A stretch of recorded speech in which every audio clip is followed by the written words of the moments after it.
আসসালামু আলাইকুম। টাঙ্গাইল জেলার ছোট্ট একটি গ্রাম থেকে আমি শাকিলা আপনাদের আরও একটা নতুন ভিডিওতে স্বাগত জানাচ্ছি। যে যেখান থেকে আমার আজকের ভিডিওটি দেখছেন আশা করছি সবাই ভালো আছেন। আলহামদুলিল্লাহ আমরাও ভালো আছি।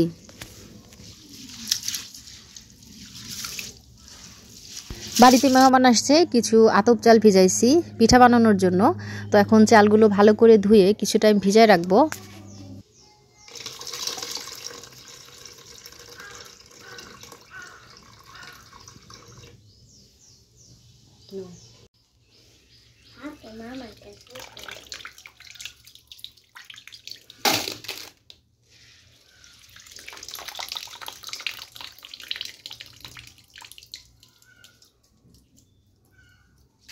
ঘন্টা খানেকের মতো চালগুলো ভিজায় রাখছিলাম, আর এখন ছেঁকে ছেঁকে চালগুলো আমি তুলে নিয়েছি। আর এখন যাচ্ছি চালগুলো ভাঙানোর জন্য। আমাদের বাড়ির খুব কাছে চাল ভাঙানোর মেশিন আছে, সেখানেই যাচ্ছি মা মেয়ে মিলে।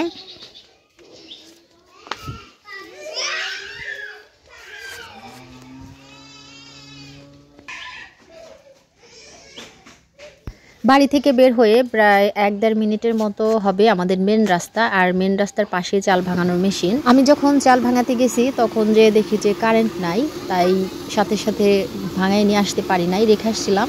আর এরপরে বাচ্চাদের পাঠিয়ে দিছি নিয়ে আসার জন্য, তো ওরা এখন চালগুলো নিয়ে আসছে।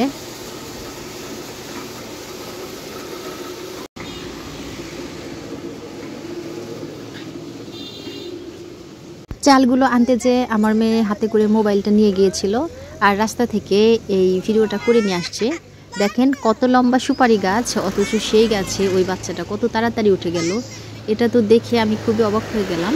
অবশ্য ওদের কাছে এটা তেমন কোনো ব্যাপার না, কারণ ওরা প্রতিনিয়ত এভাবেই গাছে উঠে সুপারি পারে। এগুলো সারিবদ্ধভাবে দেখছেন সবগুলোই সুপারি গাছ। আর এখন কিন্তু সুপারির সিজন, মানে সুপারি পেকে গেছে। এই সিজনে সুপারিগুলা পেরে বিক্রি করা হয়। আমাদের এলাকায় কম বেশি সবার বাড়িতেই সুপারি গাছ আছে, আমাদেরও আছে, এরকম প্রত্যেক বাড়িতেই আছে।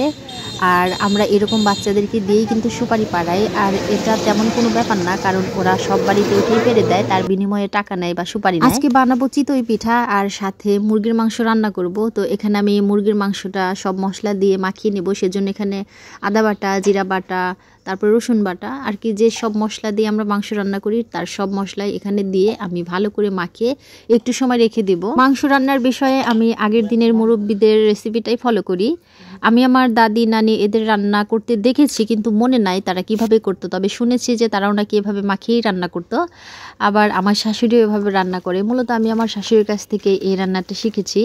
আমার কাছে মাখিয়ে রান্না করলে আমার কাছে মনে হয় যে বেশি মজা হয়, এই জন্য আমি সবসময় মাখিয়ে রান্না করি। এছাড়া আমার শ্বশুরবাড়ির মানুষজন এভাবেই খেয়ে অভ্যস্ত, তারা অন্যভাবে রান্না করলে কিভাবে যেন বুঝে নেয়। বিশেষ করে আপনাদের ভাইয়া তো একবার মুখে দিলেই বুঝতে পারে যে আজকে কোন স্টাইলে রান্না করেছি। তো যার জন্য আমি সবসময় এভাবে রান্না করি। আর তার চাইতে বড় কথা, এভাবে খেয়ে আমার কাছেও অনেক বেশি ভালো লাগে, তাই আর অন্য কোনো রেসিপি ফলো করি না। আর কাঁচামরিচ বাদে আমি কিন্তু সব মশলাই দিয়ে দিয়েছিলাম, আর এ পর্যায়ে এসে আমি পেঁয়াজ আর কাঁচামরিচটা দিয়ে দিলাম।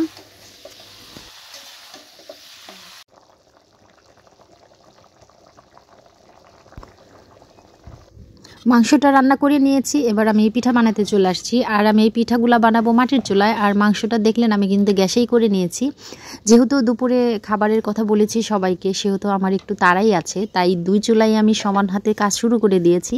আমি সব কাজই মোটামুটি পারি, তবে বলবো না যে অনেক বেশি পারদর্শী। তবে আমি চিতই পিঠাটা প্রথম যেদিন থেকেই শিখেছি, আলহামদুলিল্লাহ আমার পিঠাটা কিন্তু অনেক বেশি ভালো হয়। তবে পিঠা বানানো আমার কাছে খুবই সেন্সিটিভ কাজ মনে হয়। একটু এদিক সেদিক হয়ে গেলে কিন্তু পিঠা একদম অবস্থা মানে 12টা বেজে যাবে, কারণ এদিক সেদিক হয়ে গেলে পিঠা পারফেক্টলি হবে না। আর সেক্ষেত্রে কিন্তু শুধুই কষ্ট আর কষ্ট। পিঠা বানাতে কখন যে কোন দোষটা লেগে যায় বোঝাই যায় না।